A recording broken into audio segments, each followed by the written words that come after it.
linear equations.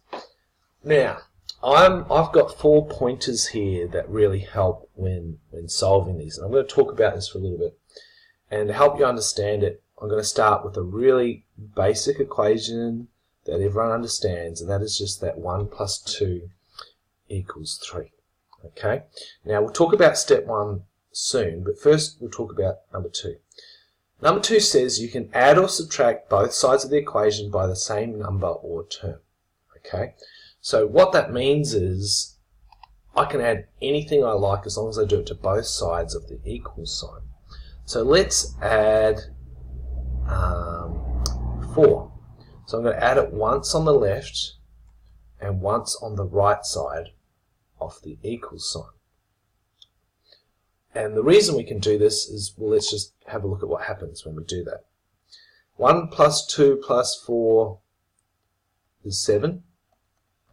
And 3 plus 4 is 7.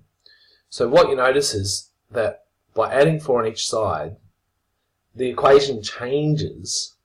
It becomes 7 instead of 3, but it still remains true. And that's what's important, is that both sides equal each other in the end. Okay? So that was one example where you add the same thing to both sides. Now I'm going to do one where you... Oops. I wanted to add 2. 1 plus 2 equals 3.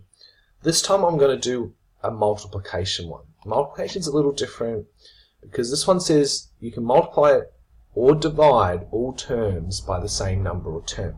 Okay, so what that means is that if I wanted to, let's say, multiply by 4, I don't do it once on each side, I do it to every term. So I've got to do it to the 1, the 2, and the 3. And you'll see what will happen is we will once again get something where both sides equal each other. 1 times 4 is 4, 2 times 4 is 8, 3 times 4 is 12, and 4 plus 8 equals 12. So what's happened is, yes, the equations changed, the numbers have changed, but both sides equal each other. Alright, now these steps 2 and 3 can be done at any time that you wish. Okay, and no matter what happens, even though the equation will change, both sides will equal each other.